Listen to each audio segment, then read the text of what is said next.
Hello students, कैसे सब। उम्मीद करता हूँ सब ठीक ठाक होंगे। मैं पवन गुप्ता आप सभी का क्लास में स्वागत करता हूँ। स्टूडेंट्स, आज हम क्लास 11 की फिजिक्स के अंतर्गत काइनेमेटिक्स शुरू करने वाले हैं, जिसके अंतर्गत आज का जो हमारा चैप्टर का टॉपिक है मोशन इन वन डायमेंशन से रिलेटेड हम टॉपिक्स को आज शुरुआत करते हैं। बहुत ही बेहतरीन तरीके से पूरा वीडियो देखिएगा अच्छे से, ताकि बहुत ही उम्दा तरीके से, बेहतरीन तरीके से आपके दिमाग में एकदम से घुस जाए ये टॉपिक। तब बात आइए शुरू करते हैं आज का टॉपिक, जिसमें हम शुरुआत करते हैं सबसे पहली बात फ्रेम ऑफ रेफरेंस से। फ्रेम ऑफ रेफरेंस क्या होता है उसको समझने के लिए सबसे पहले जरूरत है हमें यह जानना कि अगर हम किसी भी पार्टिकल का यह पता करना चाहते हैं कि उसका पोजीशन क्या है, तो पोजीशन अगर हमको पता करना है तो पोजीशन पता करने के लिए जरूरत है कि हम कहां से मेजरमेंट शुरू करें। जैसे कि मान लीजिए कोई एक कीड़ा है, वो कीड़ा रेंग रहा है, तो अगर वो कीड़ा रेंग रहा है, हमें उसका पोजीशन पता करना है, तो बात है कि हम कहां से मेजरमेंट उसका स्टार्ट करें। पता चला आगे पीछे कई लोग हैं तो सबका अलग अलग मेजरमेंट होगा, वो सब अलग अलग डिस्टेंस बताएंगे, इसलिए सबसे पहले उसकी जरूरत पड़ती है वो है फ्रेम ऑफ रेफरेंस की। फ्रेम ऑफ रेफरेंस होता क्या है, सबसे पहले बात करें फ्रेम ऑफ रेफरेंस है क्या। देखो, फ्रेम ऑफ रेफरेंस जो होता है एक तरह से होता है set of coordinate axis attached to a specified body relative to which the position of particle with time or time of an event occurring in space can be described is known as space time frame of reference। मतलब क्या है, अगर हम किसी भी particle का position पता करना चाहते हैं तो पता करने के लिए जरूरी है कि सबसे पहले आप कोऑर्डिनेट एक्सिस खींच लो, एक्स वाई जेड एक्सिस, ठीक है। और इसके बाद क्या करो, तीनों एक्सिस जहां पर इंटरसेक्ट करते हैं उसको नाम दे दिया है ओरिजिन है। और पॉइंट अगर यहां पर P है एट एनी टाइम T, तो क्या करें, P के जो कोऑर्डिनेट होंगे यानी एक्स वाई और जेड होंगे, किसी टाइम T पर नाप रहे हैं तो एक कोऑर्डिनेट, चौथा कोऑर्डिनेट T लगा दीजिए। तो ये जो coordinate system x y z axis का बना, यही कोऑर्डिनेट सिस्टम ही कहलाता है फ्रेम ऑफ रेफरेंस। ओके,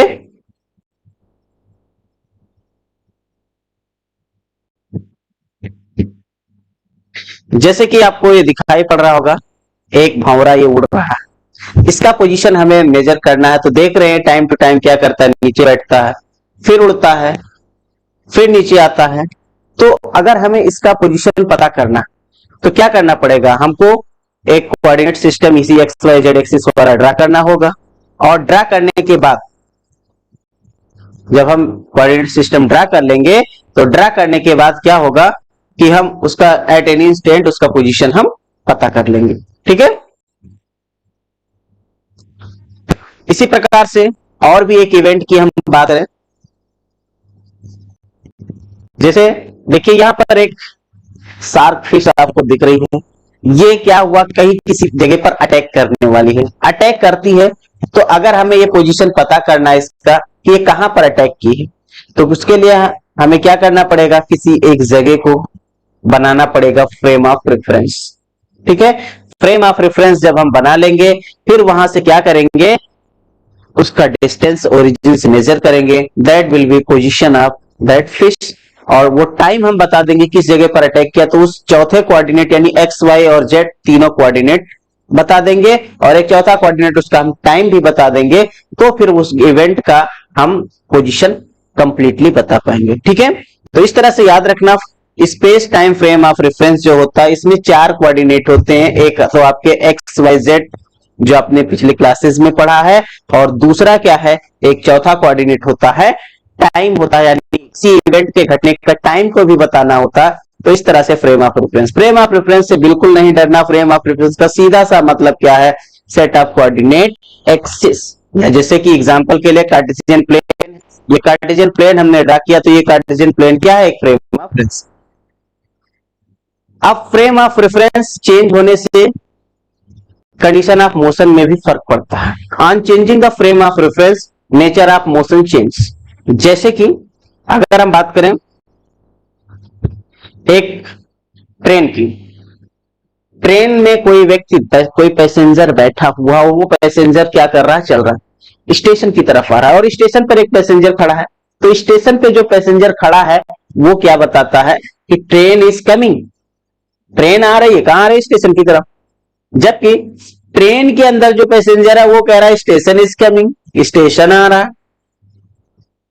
हालांकि है क्या, दोनों के दोनों तो रेस्ट में है, लेकिन फिर भी दोनों के लिए, एक के लिए ट्रेन चल रही है और एक के लिए वो स्टेशन चल रहा। तो ऐसा फर्क क्यों आ रहा? क्योंकि फ्रेम ऑफ रेफरेंस दोनों का चेंज हो गया। ट्रेन के अंदर, डिब्बे के अंदर जो बैठा पैसेंजर, उसके लिए फ्रेम ऑफ रेफरेंस उसका वो डिब्बा है, जबकि स्टेशन पे जो खड़ा उसके लिए फ्रेम ऑफ रेफरेंस वो स्टेशन है। तो फ्रेम ऑफ रेफरेंस दोनों का अलग अलग है, इसलिए कंडीशन ऑफ मोशन भी दोनों का क्या है? अलग अलग। इसी प्रकार आप कभी ट्रेवल करते हो तो क्या लगता है, पेड़ हमारे पीछे जा रहा है और हम आगे जा रहे हैं, बिकॉज हमारा फ्रेम ऑफ रेफरेंस कुछ और है, उस पेड़ के लिए फ्रेम ऑफ रेफरेंस कुछ और है। तो इस तरह से फ्रेम ऑफ रेफरेंस के बदलने से कंडीशन ऑफ मोशन पर भी फर्क पड़ता है। तो उम्मीद आप समझ गए होंगे फ्रेम ऑफ रेफरेंस का मतलब क्या होता है। फ्रेम ऑफ रेफरेंस का सीधा सा एक ही मतलब है, system of coordinate axis attach to that body. यानी किसी भी बॉडी से संबंधित जो सिस्टम ऑफ कोऑर्डिनेट एक्सिस होंगे उनको अगर हम टाइम के साथ ले लेते हैं और जिसके रिलेटिव में हम बात करते हैं किसी पार्टिकल के, किसी ऑब्जेक्ट के मोशन की, तो वही फ्रेम ऑफ रेफरेंस होता है। सबसे सिंपल एग्जांपल होता है space time frame of reference, जिसमें एक्स, वाई और जेड तीनों कोऑर्डिनेट्स लिए जाते हैं और साथ ही साथ एक चौथा कोऑर्डिनेट टाइम लिया जाता है। ठीक है, उम्मीद है समझ गए होंगे। आगे बढ़ा जाए। नौ, अगला कॉन्सेप्ट है पॉइंट ऑब्जेक्ट की। अगला कॉन्सेप्ट क्या है? पॉइंट ऑब्जेक्ट क्या होता है। भाई पॉइंट ऑब्जेक्ट क्या होता है इसकी बात कर ले। अगर ऑब्जेक्ट की बात करते पॉइंट ऑब्जेक्ट की, तो इसका मतलब होता बहुत छोटा। पॉइंट का मतलब क्या होता है? एक छोटा सा पॉइंट। अब उतने साइज का ऑब्जेक्ट, अब फिजिक्स में हम पॉइंट ऑब्जेक्ट का मतलब क्या समझेंगे, जैसे कि कोई भी पार्टिकल है वो मूव कर रहा है और अगर उसके द्वारा मूव किया गया डिस्टेंस, ट्रेवल किया गया डिस्टेंस उसके साइज से बहुत ज्यादा हो, तब उसको हम पॉइंट ऑब्जेक्ट कंसीडर करते हैं। पॉइंट ऑब्जेक्ट कंसीडर करने का सीधा सा फंडा क्या है? अगर कोई भी पार्टिकल है या कोई भी ऑब्जेक्ट है उसके द्वारा जो मूव किया गया, चला गया डिस्टेंस है, वो उसके साइज के कंपैरिजन में बहुत अधिक है, तो कहते हैं वो ऑब्जेक्ट कैसा है? एक पॉइंट ऑब्जेक्ट है। समझ में आया? जैसे कि बात करें एग्जांपल के तौर पर, a cricket ball describing its motion in field. अगर कोई क्रिकेट बॉल है वो क्या करे, किसी फील्ड में दौड़ रही है, यानी बैटमैन ने क्या किया, उसको हिट किया है और हिट करने के बाद वो मूव कर रही है। तो देखो जब बैटमैन किसी बॉल को हिट करता है तो हिट करने के बाद क्या होता है, वो बॉल मूव करेगी और उसके द्वारा जो चला गया डिस्टेंस उसके साइज की तुलना में बहुत लार्ज होगा। बॉल का साइज कितना, बहुत छोटा सा, और वो कितना डिस्टेंस मूव कर गई उसके कंपैरिजन में, तो डिस्टेंस बहुत ज्यादा है। तो जब उसके साइज के कंपैरिजन में डिस्टेंस बहुत ज्यादा, इसलिए उस बॉल को हम दैट टाइम कंसीडर कर सकते हैं एज अ पॉइंट ऑब्जेक्ट। ठीक है, इसी प्रकार से अगर हम बात करें कि कोई ट्रेन है वो दो स्टेशन के बीच मूव कर रही है, तो अगर ट्रेन एक स्टेशन से दूसरे स्टेशन के बीच जा रहे तो दोनों स्टेशन के बीच की जो डिस्टेंस है that is very large in comparison to size of train. जो ट्रेन की साइज है उससे उसका जो डिस्टेंस है बहुत ज्यादा है, that's why train is considered as point object. इसीलिए हम ट्रेन को एक पॉइंट ऑब्जेक्ट की तरह कंसीडर करेंगे। ठीक है, बट एक ऐसा एग्जांपल लिया जाए जो कि पॉइंट ऑब्जेक्ट ना हो, तो उसका एग्जांपल क्या है? एक स्पिनिंग बॉल। एक बॉल स्पिन कर रही है, जैसे कि आपके पास ये देख सकते हो, एक बॉल है ये स्पिन कर रही है। स्पिन करने का अर्थ घूमना। तो ये स्पिन कर रही है, तो जब स्पिन करती है तो स्पिन करते समय इसके द्वारा डिस्टेंस बहुत कम मूव किया जा रहा है। तो बहुत कम डिस्टेंस मूव होने के कारण ये बहुत ही थोड़ा सा डिस्टेंस जैसे मूव करती है, इस वजह से ये एक पॉइंट ऑब्जेक्ट नहीं है, क्योंकि इसका साइज अधिक है और इसके द्वारा मूव किया गया जो डिस्टेंस है वो क्या है? बहुत ही कम है। दैट्स व्हाई हम इसे पॉइंट ऑब्जेक्ट कंसीडर नहीं कर सकते। समझ में आ गई बात?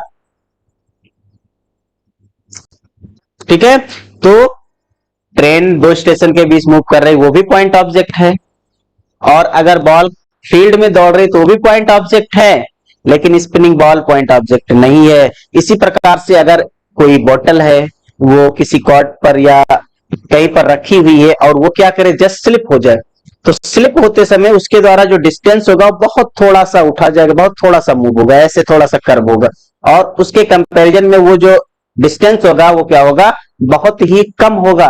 दैट्स व्हाई हम उस केस में उस बॉटल को भी एक पॉइंट ऑब्जेक्ट नहीं कंसीडर कर सकते। ठीक है, तो आफ्टर पॉइंट ऑब्जेक्ट क्लियरिटी के बाद आगे हम काइनेमेटिक्स में बढ़ते हैं, और काइनेमेटिक्स के अंदर शुरुआत करते हैं अपने टॉपिक्स की।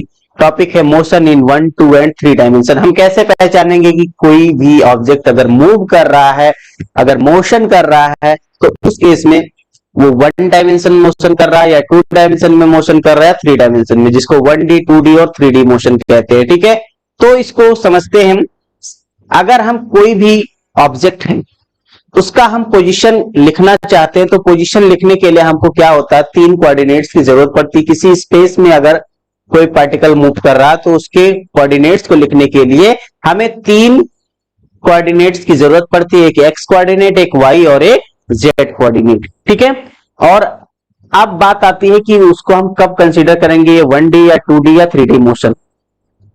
तो 1D मोशन यानी मोशन इन 1 डायमेंशन तब होगा अगर उसके 3 कोऑर्डिनेट्स में से केवल एक ही कोऑर्डिनेट ऐसा है जो टाइम के चेंज होने से चेंज होता।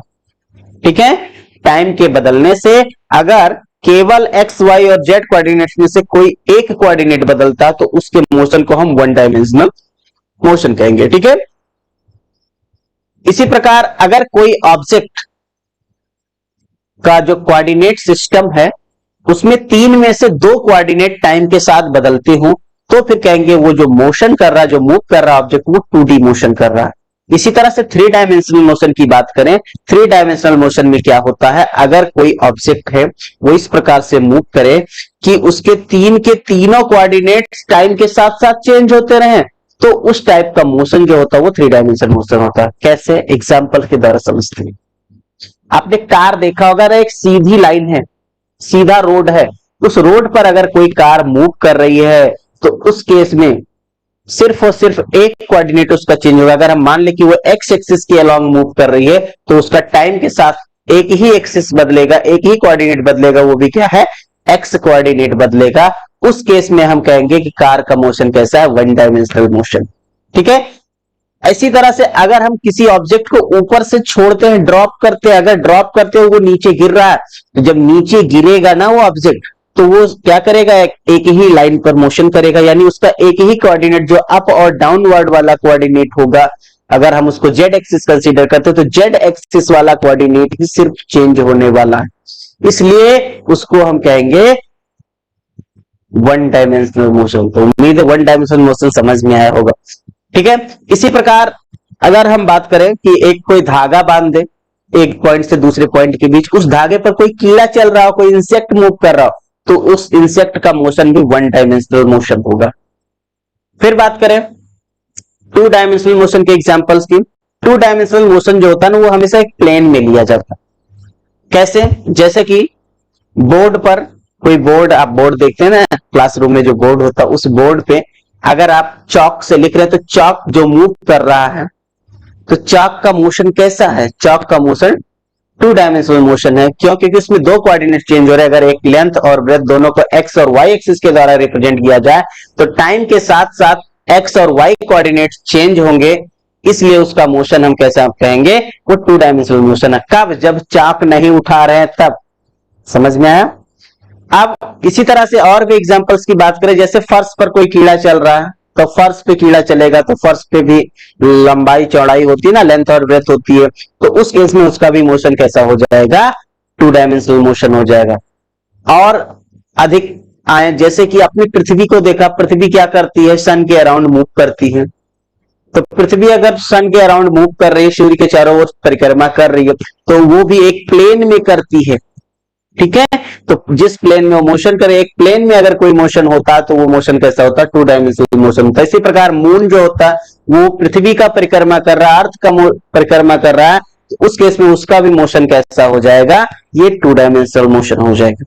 थ्री डायमेंशनल मोशन के एग्जांपल में आपने गैस के बारे में पढ़ा होगा। गैस के मॉलिक्यूल क्या करते हैं, हमेशा मोशन करते रहते हैं। किसी कंटेनर में अगर गैस को भर दिया, गैस सिलेंडर में ही भरे हुए हैं या किसी अदर कंटेनर में अगर गैस भरे हुए हैं, तो उसके मॉलिक्यूल्स क्या करते हैं, उसके मॉलिक्यूल्स मोशन करते रहते हैं, मूव करते रहते हैं।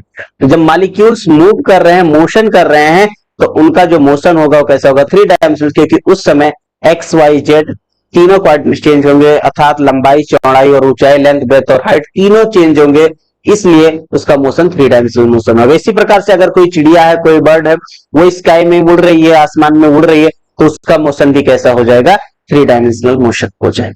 ठीक है, उम्मीद है वन डायमेंशनल, टू डायमेंशनल और थ्री डायमेंशनल मोशन कंप्लीट हो गए होंगे, समझ में आ गए होंगे। तो हमारा विशेष जो टॉपिक है वो क्या है, वो है वन डायमेंशनल मोशन इस चैप्टर के अंतर्गत। ठीक है, चलिए देखिए हैं वन डायमेंशनल मोशन के अंतर्गत आगे का टॉपिक अपना शुरू करते हैं। Points related to one dimensional motion या मोशन से रिलेटेड पॉइंट्स कौन कौन से होते हैं, उसमें सबसे पहला पॉइंट अपने पास जो आता है वो है डिस्टेंस एंड डिस्प्लेसमेंट। डिस्टेंस और डिस्प्लेसमेंट के टॉपिक का डिस्कशन हमें करना है। तो पहले इसके डेफिनेशन की बात करते हैं, डिस्टेंस क्या होता है और डिस्प्लेसमेंट क्या होता है। एक्चुअली डिस्टेंस और डिस्प्लेसमेंट से पहले आपको यह जानना होगा कंडीशन ऑफ मोशन क्या होता है और रेस्ट क्या होता है। कोई ऑब्जेक्ट कब मोशन में कहलाएगा और कब रेस्ट में कहलाएगा। अगर किसी ऑब्जेक्ट का जो पोजीशन है, पोजीशन वेक्टर मैंने वेक्टर टॉपिक में पढ़ा है, वेक्टर चैप्टर में, नहीं पढ़ा तो उसको पढ़ लें।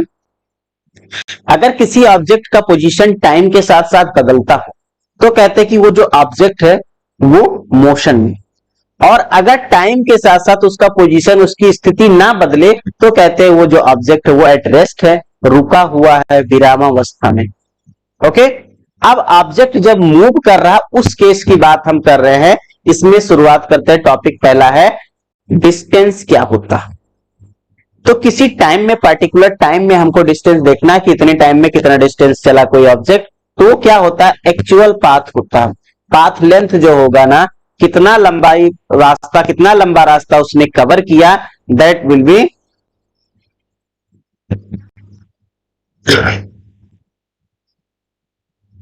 डिस्टेंस। डिस्टेंस का मतलब क्या होता है, एक्चुअल पाथ लेंथ। ठीक है, डिस्टेंस मीन्स क्या होता है, actual path length. The length of actual path covered by a body in a time interval is called distance.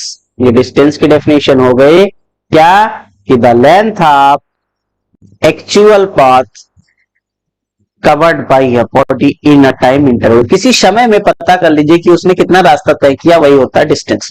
Displacement की बात करें तो व्हाइल द डिफरेंस बिटवीन, देखना, difference between final and the initial position of an object is called displacement. तो displacement actually क्या है, displacement का मतलब होता है कोई ऑब्जेक्ट चला तो पहले उसकी पोजीशन क्या है, फिर पता करो कुछ समय बाद उसकी पोजीशन क्या है। तो अंतिम पोजीशन से, फाइनल पोजीशन से इनिशियल पोजीशन को माइनस कर दीजिए।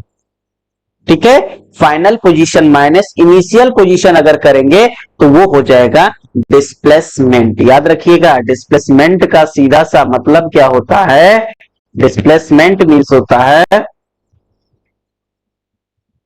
Difference between final and initial position. Okay, याद रखिए डिस्प्लेसमेंट, डिस्प्लेसमेंट जो होता है, डिस्प्लेसमेंट इक्वल टू होता है final position, final position minus initial position, initial position. याद रखिए ये डिस्प्लेसमेंट होता है। ओके, ना और भी बातें इसमें रिलेटेड समझते हैं। इसमें सबसे पहला कुछ डिफरेंसेस है उसको जान लीजिए। डिस्टेंस एक स्केलर क्वांटिटी होती है, और स्केलर क्वांटिटी की खासियत हो कभी माइनस में नहीं होती, उसका कोई डायरेक्शन नहीं होता।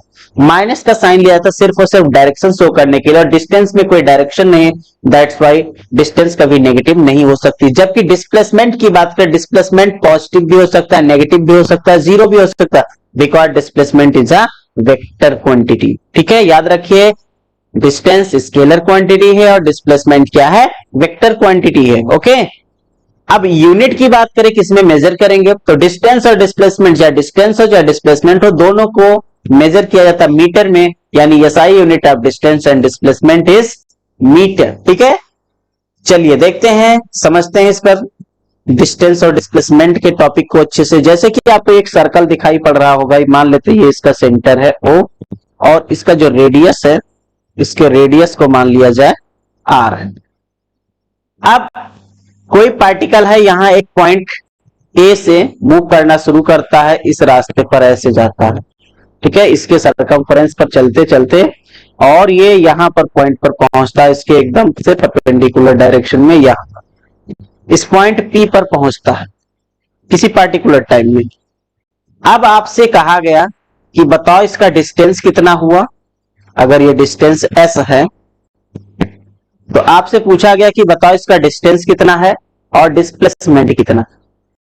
इस मोशन के केस में जब पार्टिकल क्या कर रहा है, ए से चल करके कहां पर पहुंच रहा है, इस पी पर चल रहा है, पी तक पहुंच रहा है, तो आपसे पूछा गया डिस्टेंस और डिस्प्लेसमेंट दोनों बताओ कितना होगा। तो अगर आपको डिस्टेंस निकालना है, डिस्टेंस निकालने का तरीका क्या हो जाएगा, यहां पर डिस्टेंस का मतलब होता है एक्चुअल पाथ, ये जो एस होगा, और यस क्या हो जाएगा, देखो अगर पूरा सर्कल पे चलता तो सरकमफ्रेंस के बराबर होता, जो कि 2 पाई आर होता, 2 पाई आर, लेकिन ये तो उसका सिर्फ और सिर्फ कितना 1/4 पार्ट है, इसलिए बाई 4 कर देंगे, यानी कि एस इक्वल टू कितना आ जाएगा, 2 पाई आर बाई 2, सॉरी 2 से कैंसिल कर देंगे, तो ये हो जाएगा 1/4 पाई आर। ये आ गया इसका क्या, distance. Distance is 1/4 part of pi r हो गया। डिस्प्लेसमेंट पूछा गया है आपसे कि डिस्प्लेसमेंट क्या होगा, बताइए। डिस्प्लेसमेंट, तो डिस्प्लेसमेंट बताना है, तो डिस्प्लेसमेंट होता क्या, डिस्प्लेसमेंट का मतलब होता है ये जो फाइनल पोजीशन है P और जो इनिशियल पोजीशन है A, इनके बीच का डिफरेंस, ये वाला पार्ट, ये आपको निकालना होगा। देखो ये रेडियस है, इधर OA रेडियस है, तो OP भी तो रेडियस ही होगा। आपको ये निकालना, यहां पर ये 90 डिग्री बना रहा, तो ये जो डिस्प्लेसमेंट होगा वो कितना हो जाएगा, ये हो जाएगा AP, और AP पाइथागोरस थ्योरम से हो जाएगा कितना, under root r square plus r square, तो ये 2 टाइम्स ऑफ आर स्क्वायर, तो √2 हो जाएगा, और आर स्क्वायर बाहर हो जाएगा, यानी कि √2r। ये हो गया इसका क्या, डिस्प्लेसमेंट। ठीक है, तो डिस्प्लेसमेंट इसका ये AP होगा, और जो डिस्टेंस होगा वो A से P तक ये होगा। समझ गए होंगे उम्मीद है। ठीक है, डिस्प्लेसमेंट जब भी निकालना, सिर्फ और सिर्फ क्या करना है, फाइनल पोजीशन से इनिशियल पोजीशन को माइनस कर देना है।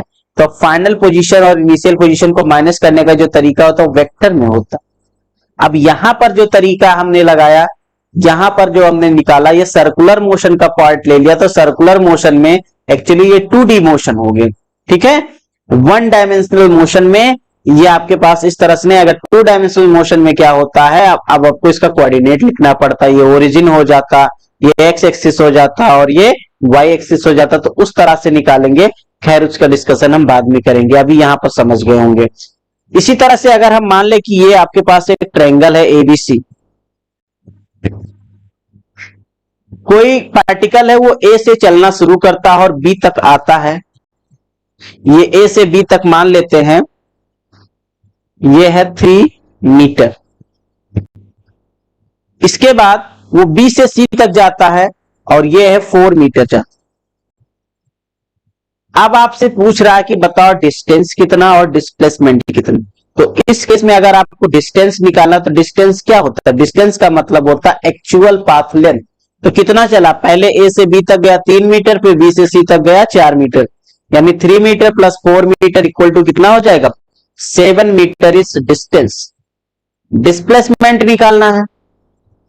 तो डिस्प्लेसमेंट क्या हो जाएगा, डिस्प्लेसमेंट का मतलब होता है इनिशियल पोजीशन और फाइनल पोजीशन के बीच का डिफरेंस, और सिंपल तरीका इसका क्या है, मिनिमम डिस्टेंस होता है, दोनों पॉइंट्स के बीच का डिस्टेंस जो होता है मिनिमम डिस्टेंस होता है। तो इनिशियल पोजीशन है ए, फाइनल पोजीशन है सी, तो ए और सी के बीच का मिनिमम डिस्टेंस ये ए सी होगा, तो डिस्प्लेसमेंट ए सी कितना हो जाएगा, जो कि पाइथागोरस थ्योरम से आएगा, 3 स्क्वायर प्लस 4 स्क्वायर, जो कि हो जाएगा 9 प्लस 16, यानी कि अंडर रूट 25, 25 का स्क्वायर रूट क्या होता है 5, 5 metre is displacement and distance is 7 metre. तो आपको एक बात यहां पर कंफर्म पता चल रहा होगा कि जो डिस्प्लेसमेंट है वो या तो डिस्टेंस से कम होगा या डिस्टेंस के बराबर हो सकता, लेकिन डिस्प्लेसमेंट कभी भी डिस्टेंस से अधिक नहीं हो सकता। ये बात आप याद रखिएगा नोट के रूप में, क्या कि जो डिस्टेंस होता है वो हमेशा ग्रेटर देन और इक्वल टू डिस्प्लेसमेंट बनेगा, ये रिलेशन याद रखिएगा। अच्छा, अब ये इक्वल कब होंगे, ये भी कंडीशन पूछ सकता है कि डिस्टेंस और डिस्प्लेसमेंट कब इक्वल होंगे, डिस्टेंस इक्वल टू डिस्प्लेसमेंट कब होगा, ये पूछ लिया जाता।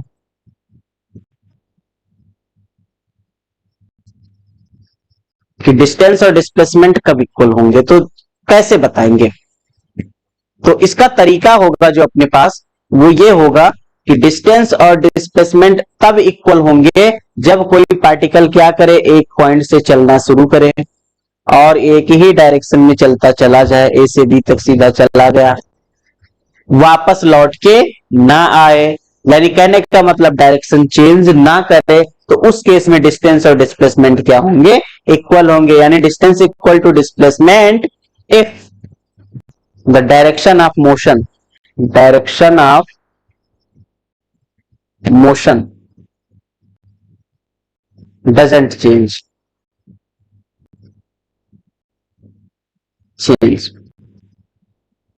अगर डायरेक्शन ऑफ मोशन नहीं बदलता है, दोनों एक ही डायरेक्शन में मूव करते रहते हैं, तो उस केस में डिस्टेंस और डिस्प्लेसमेंट क्या होंगे, इक्वल होंगे। इस बात को ध्यान रखिएगा, ठीक है। पता चला यहां ए से बी तक गया और बी से वापस लौट के ए तक आ गया, तब डिस्टेंस पूछ ले तो डिस्टेंस तो डबल हो गया, डिस्प्लेसमेंट पूछ ले तो जहां था वहीं पर है, इसलिए डिस्प्लेसमेंट उसका 0 हो गया। घर से चले स्कूल गए, स्कूल से पहुंच गए घर, डिस्टेंस तो हो गया डबल और डिस्प्लेसमेंट क्या हुआ, जहां थे वहीं तो पहुंच गए, कोई डिफरेंस तो है नहीं इनिशियल और फाइनल पोजीशन में, इसलिए डिस्प्लेसमेंट हो गया 0, ठीक है। नाउ आगे देखिए,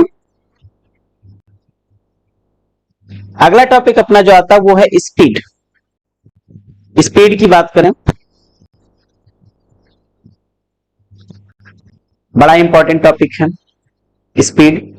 स्पीड होता है the distance travelled by an object in unit interval of time is called the speed of the object. मतलब यूनिट टाइम में, एकांक समय में कोई ऑब्जेक्ट कितना डिस्टेंस चल रहा है, उसी को कहा गया है स्पीड।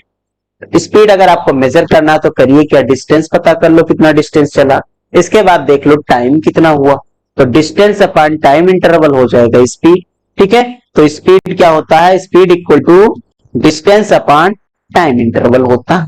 इसको अगर v से लिखे तो v इक्वल टू क्या हो जाएगा, डिस्टेंस को s से लिख दे और टाइम को t से लिख दे, तो v equal to s upon t हो गया, ओके। नाउ यूनिट की बात करें, unit of speed, unit of speed is metre. देखो डिस्टेंस को किसमें नापोगे, मीटर में। अगर आपको निकालना हो यूनिट ऑफ v तो क्या करेंगे, निकालेंगे unit of s divide by unit of t। तो s की यूनिट क्या होती है, मीटर, और टाइम की यूनिट होती है second. So unit of metre is unit of speed is metre per second, okay. अच्छा, फिर आपसे पूछ ले कि बताओ डायमेंशन क्या होगा। डायमेंशन का डिस्कशन हम पहले कर चुके हैं। अगर आपसे पूछे कि डायमेंशन ऑफ स्पीड,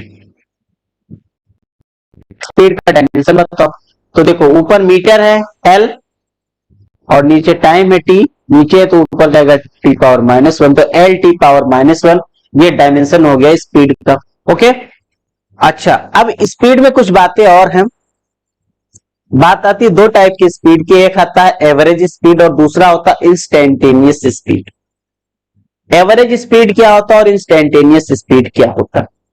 आप कोई गाड़ी चलाते हैं, अगर कोई व्हीकल चलाते हैं तो व्हीकल में जो उसमें स्पीडोमीटर लगा होता है, स्पीडोमीटर सॉरी, स्पीडोमीटर जो लगा होता है वो बताता है, जो देखते होंगे टाइम टू टाइम उसकी सुई बदलती रहती है, अगर डिजिटल है तो उसके नंबर्स बदलते रहते हैं। तो क्या हम कांस्टेंट स्पीड से चल पा रहे हैं? बिल्कुल नहीं। तो वो टाइम के साथ साथ बदल रहा है। तो वो जो स्पीड बताता है दैट इज इंस्टेंटेनियस स्पीड। और हम कहते हैं कि एक जगह से दूसरे जगह गए, आपसे पूछा किस रफ्तार में वैन से गए थे, किस रफ्तार में गाड़ी से गए थे, तो उस समय जो आप स्पीड बताते हो दैट इज एवरेज स्पीड। हम ऑन एवरेज बताते इतनी स्पीड से गए थे, 50 या 60 या 45, ठीक है। लेकिन एक्चुअल में क्या हर समय उतना था? ऐसा तो था नहीं। तो अगर आपसे एवरेज स्पीड कैलकुलेट करने को कहा जाए, एवरेज स्पीड क्या होता है? एवरेज स्पीड होता total distance travel divide by total time taken. यानी कि अगर आपसे एवरेज स्पीड निकालने को कहा गया तो सारे डिस्टेंस ले लो, S1 plus S2 plus S3 plus जितने हो, divide by total time, T1 plus T2 plus T3 plus total. तो ये हो जाता है आपका एवरेज स्पीड। नाउ अब हम बात करें इंस्टेंटेनियस स्पीड क्या होगा। ये इंस्टेंटेनियस स्पीड की, इंस्टेंटेनियस स्पीड मतलब तत्काल, किसी पार्टिकुलर टाइम 10 बजे कितनी रफ्तार है, 10 ओ क्लॉक पर कितनी रफ्तार है, 4 ओ क्लॉक पर कितनी रफ्तार है, तो तुरंत स्पीडोमीटर में जो देखकर बता दोगे हाँ इतने रफ्तार से चल रहा है, that is instantaneous speed. Instantaneous मतलब इंस्टेंट, तुरंत। तो if the speed of an object is continuously changing with time, अगर किसी ऑब्जेक्ट की जो स्पीड है वो टाइम के साथ साथ बदल रही हो, then it's speed at a particular instant is called it's instantaneous speed. यानी तब उस समय जो ऑब्जेक्ट की स्पीड होगी किसी पार्टिकुलर इंस्टेंट, किसी पार्टिकुलर समय पर, तो वो उसका इंस्टेंटेनियस स्पीड होगा। जैसा कि मैंने पहले बताया, स्पीडोमीटर इन कार और बाइक और एनी व्हीकल वो बताता क्या? Instantaneous speed. इंस्टेंटेनियस स्पीड जो होता है वो डिफरेंशिएशन के द्वारा आप लिखते हो v equal to D S by D T, ठीक है। तो अगर स्पीड हम लोगों ने पढ़ लिया तो स्पीड से रिलेटेड क्वेश्चंस भी पढ़ लें। क्वेश्चन क्या होंगे इसके देखते हैं, थोड़ा सा क्वेश्चन करते हैं। ये क्वेश्चन आपको दिखाई पड़ रहा है, बढ़िया सा क्वेश्चन है।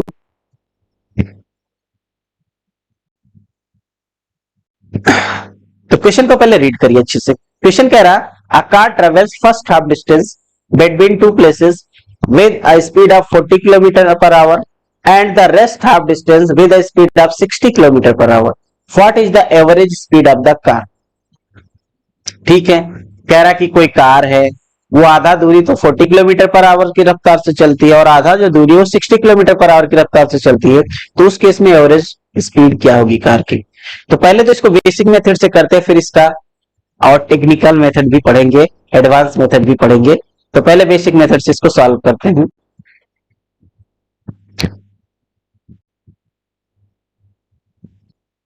देखिए, सबसे पहला का क्या क्या बात होता है, ए से बी तक मान लीजिए एक पॉइंट ए है यहां और एक पॉइंट है यहां पर बी। इनके बीच का जो डिस्टेंस है वो डिस्टेंस मान लीजिए टोटल डिस्टेंस है 2x, ठीक है। तो पहले ए से सी तक आता है आधा डिस्टेंस और आधा डिस्टेंस सी से बी तक जाता है। मान लीजिए ए से सी तक आने में टाइम है t1 और इसमें टाइम है t2, आवर्स में है, ठीक है।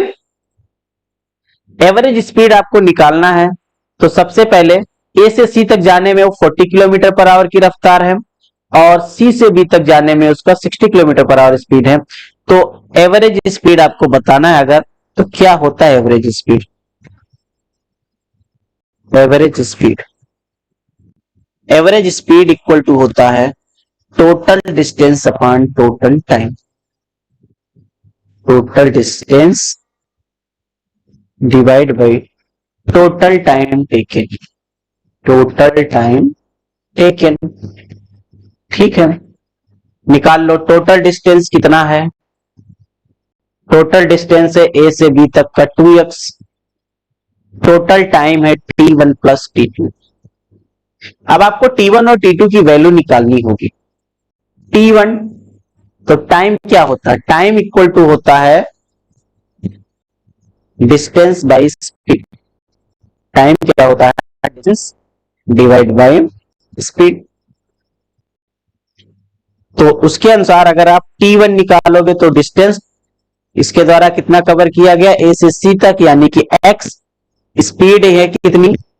40 kilometre per hour, x by 40 our. ठीक है। ऐसे आप T2 निकालोगे जो कि क्या है? C से B तक का समय। वो क्या हो जाएगा? C से B तक जाने में उसकी स्पीड कितनी आ जाती है? 60 किलोमीटर पर आवर। तो ये हो जाएगा डिस्टेंस वही है x, और स्पीड हो गई कितनी? 60 किलोमीटर पर आवर। तो ये इतना हो गया x बाय 60 आवर। ठीक है, ये वैल्यू रख देते हैं यहां पर। 2x डिवाइड बाई T1 की वैल्यू है x बाय 40, प्लस ये दूसरा T2 है x बाय 60। ठीक है, कैलकुलेट कर लो उसको। 2x डिवाइड बाई, यहां पर x कर लो कॉमन, 60 इधर मल्टीप्लाई हो जाएगा 60, प्लस 40 इधर आ जाएगा मल्टीप्लाई 40, डिवाइड बाई 60 इंटू 40, यानी 40 इंटू 60। x से x कैंसिल कर दें, क्या हो जाएगा? 2 इंटू 40 इंटू 60, नीचे 60 प्लस 40 दैट इज 100। 2 0 कैंसिल कर देते हैं इसके, कितना आ जाएगा? एवरेज स्पीड आ जाएगा 2 4 जा 8, 8 6 जा 48, 48 किलोमीटर पर आवर। ये इसका एवरेज स्पीड आ गया। ओके, ये था अपना बेसिक तरीका। अब अपने पास अगर एडवांस टेक्निक की जरूरत हो तो उस केस में कैसे करेंगे? उससे पहले मैं एक इंस्टेंटेनियस स्पीड पर भी सवाल कर लेता हूं, फिर इस पर आता हूं। देखिएगा, अगला सवाल एक देख लेते हैं। क्वेश्चन कह रहा है the distance x of a particle moving in one dimension is given by x equal to 2t plus T cube. Find its speed at t equal to 5 second. तो पर्टिकुलर पॉइंट दे दिया 5 second पर, ही बताओ कि 5 second में कितना speed उसकी आ गई। ठीक है, चलिए पता करते हैं इसकी स्पीड क्या आ गई।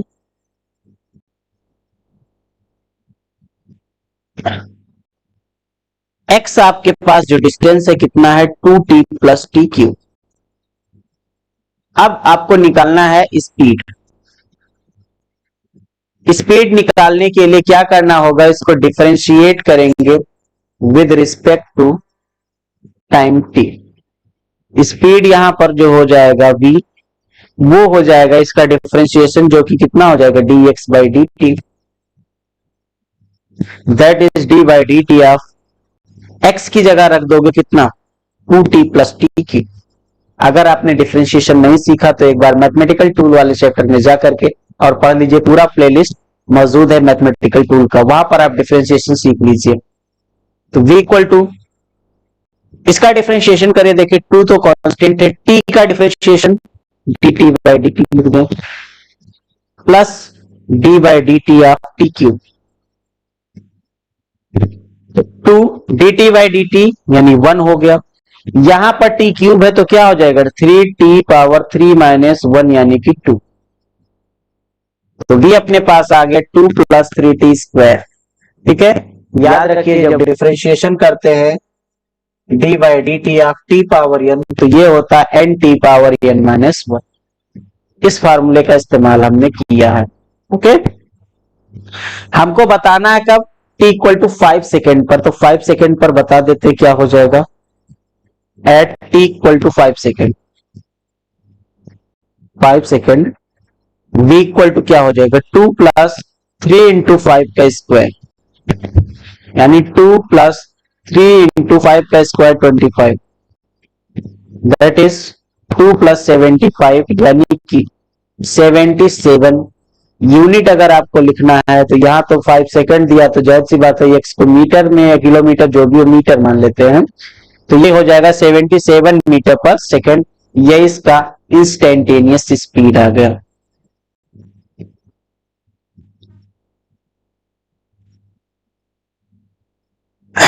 ओके, तो इंस्टेंटेनियस स्पीड निकालने का सीधा सा फंडा होता है, आपको डिफरेंशिएशन करना होता है। इसीलिए मैंने मैथमेटिकल टूल के अंतर्गत डिफरेंशिएशन और इंटीग्रेशन के टॉपिक को डिटेल में पढ़ा रखा है।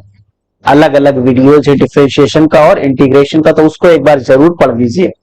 तो चलिए आगे हम इसके कुछ तरीकों की बात करते हैं कि कुछ शॉर्टकट्स कैसे लगाएंगे। इंस्टेंटेनियस का तो कुछ भी नहीं है, लेकिन इंस्टेंटेनियस के लिए तो आपको डिफरेंशिएशन करना ही करना पड़ता है, लेकिन एवरेज स्पीड के लिए कुछ अपने पास दो ऐसे ट्रिक्स हैं, दो फार्मूले ऐसे बन जाते हैं अपने पास कि शॉर्ट में हम जल्दी से जल्दी क्वेश्चन कर सकते हैं।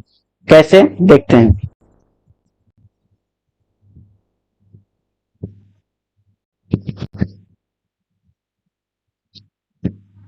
तो इसमें एनालिटिकल मेथड में इसको नाम दे देता हूं, एनालिटिकल मेथड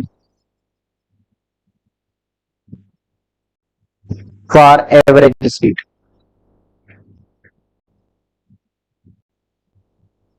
इसके दो कंडीशंस लेते हैं हम। केस 1, जब डिस्टेंस सेम, डिस्टेंस क्या हो, सेम रहे, ना बदले, और टाइम जो हो वो बदल जाए, टाइम डिफरेंट। उस केस में कैसे निकालेंगे एवरेज स्पीड को? ठीक है, तो सबसे पहले देखिए, मान लीजिए कि एक पॉइंट ये है यहां से यहां तक, इसके बाद एक पॉइंट यहां पर ले लिया, नाम दे दिया ए, बी और सी। ए से बी तक डिस्टेंस है x और बी से सी तक भी डिस्टेंस x है, यानी दोनों के दोनों डिस्टेंस सेम। टाइम डिफरेंट है, इसमें टाइम t1 है, इसमें टाइम t2 है, इसमें जो स्पीड है इसकी वो है v1 और इसमें जो स्पीड है वो है v2।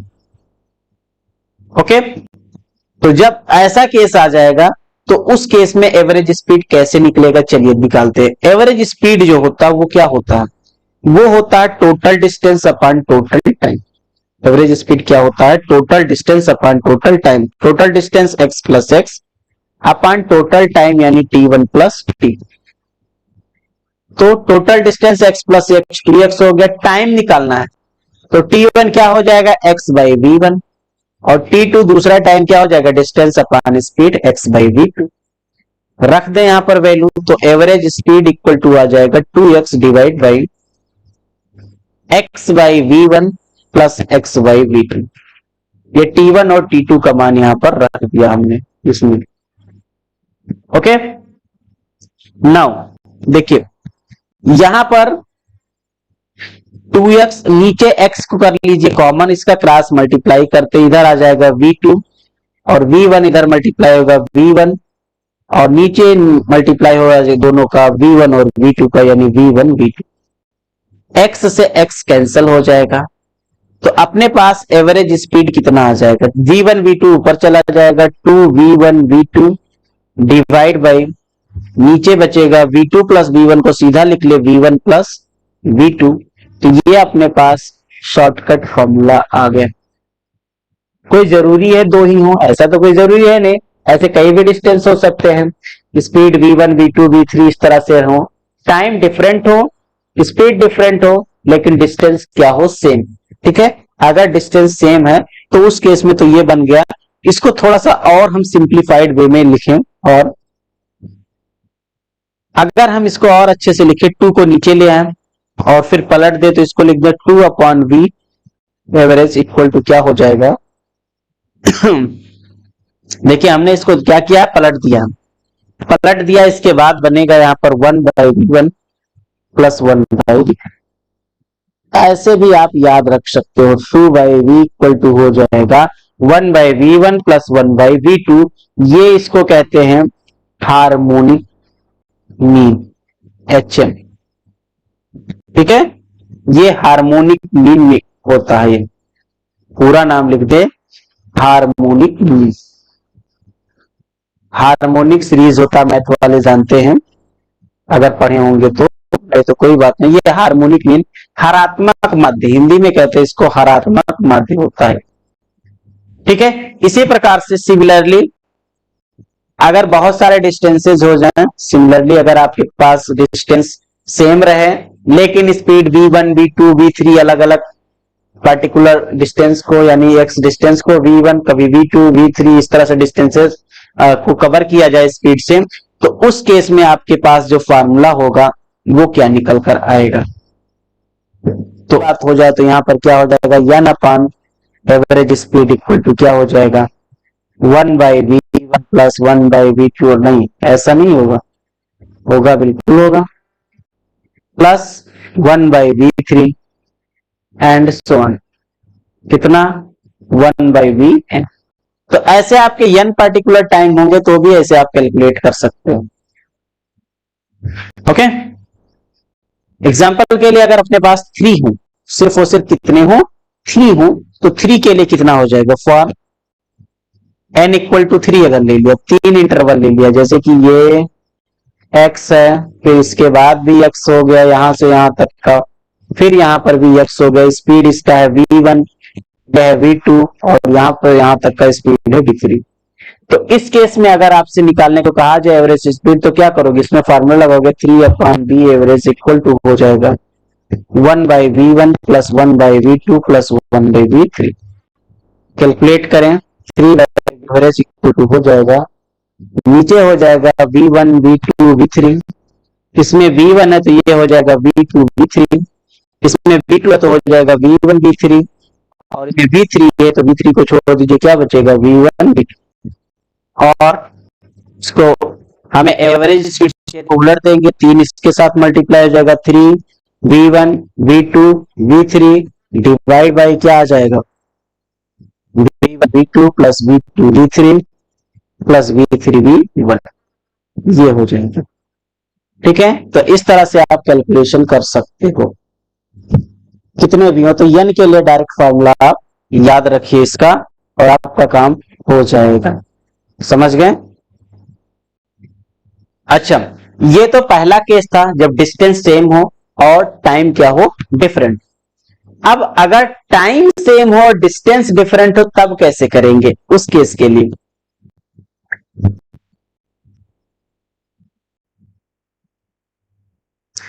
तो उस केस को भी डिस्कस करते हैं। सेकंड केस,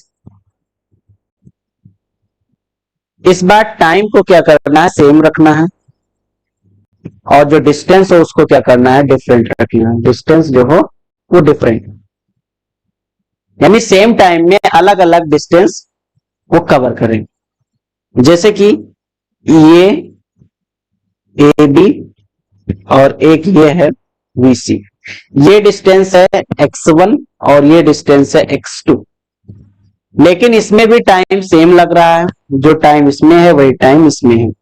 स्पीड है यह v1 और ये है v2, टाइम दोनों का सेम। अब इस केस में आपको एवरेज स्पीड निकालना, तो तरीका तो बेसिक वही है, बेसिक तरीके से निकालेंगे। एवरेज स्पीड मतलब क्या होता है, total distance upon total time. Total time कितना, t प्लस टी।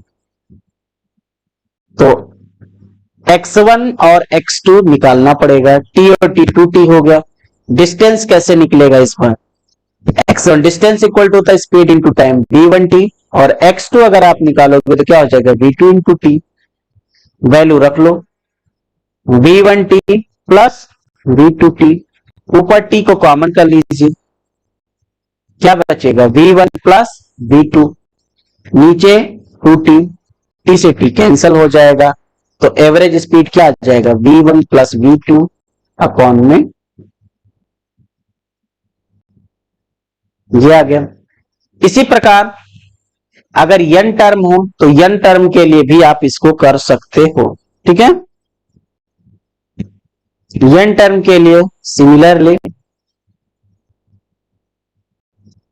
अगर आप एवरेज स्पीड निकालते हो तो जितने हो सबको यूज कर लो, यानी v1 plus v2 plus dot dot plus जितने हो vn डिवाइड बाई n। यानी कहने का मतलब ये क्या है, ये arithmetic mean, AIRTH arithmetic mean, यानी अगर अर्थमेटिक मीन आप निकाल लेते हो जिसे AM से लिखते हो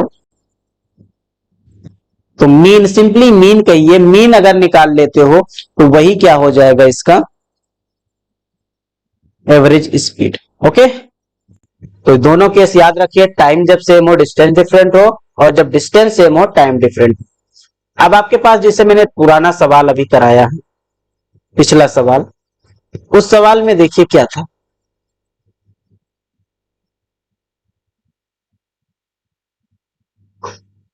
ये सवाल और इससे पहले वाला, ये देखिए, इसने कहा था एक कार आधा डिस्टेंस कवर करती है 40 किलोमीटर पर आवर, और जो रेस्ट डिस्टेंस है उसको 60 किलोमीटर पर आवर की रफ्तार से कवर करती है, एवरेज स्पीड क्या होगा। तो अगर आप इस क्वेश्चन को करना चाहो उस तरीके से जो अभी एनालिटिकल मेथड हमने पढ़ा, तो बड़ा जल्दी इसका आंसर निकाल लोगे। देखो, अगर आप एनालिटिकल मेथड से करते हो, एनालिटिकल मेथड से, धांसू ट्रिक से, तो यहां पर देखो आधा आधा डिस्टेंस है, तो डिस्टेंस क्या है, सेम है, डिस्टेंस सेम है और स्पीड डिफरेंट है, तो एवरेज स्पीड क्या हो जाएगा, v1, यहां पर क्या होता है याद करो, 2v1 v2 upon v1 plus v। सिर्फ इतने फार्मूला लगा देना है, 2 ये 40 इंटू 60, नीचे 40 प्लस 60 दैट इज 100, दोनों जीरो कैंसिल हो गए, और ये जब कैंसिल हो गया तो आपके पास क्या बचा, 2 4 जा 8, 8 6 जा 48, 48 किलोमीटर पर आवर, ये डायरेक्ट आपका आंसर निकल कर आ गए।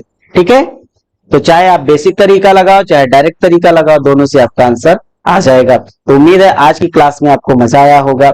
अगर मजा आया है तो अगर आप पहली बार देख रहे हो तो जरूर इस चैनल को सब्सक्राइब कर लो, क्योंकि आपके बड़े काम की चीज है, बहुत अच्छे अच्छे तरीके से आपको मिलेंगे यहाँ पर टॉपिक्स जो आप तक आपने पढ़ा नहीं होगा। ठीक है, तो अगर आप बेहतरीन तरीके से पढ़ना चाहते हैं तो चैनल को सब्सक्राइब करें, साथ ही साथ दूसरों तक शेयर जरूर कर दें, जो आपके क्लास के बच्चे हों, या अगर आप टीचर हो तो भी आप अपने बच्चों को रेकमेंड कर सकते हो कि ये बहुत ही ज्यादा इंपॉर्टेंट लेक्चर है, बहुत ही अच्छे से फिजिक्स को समझना है, तो ये वीडियो बहुत हेल्पफुल होगा। वीडियो देखने के लिए धन्यवाद।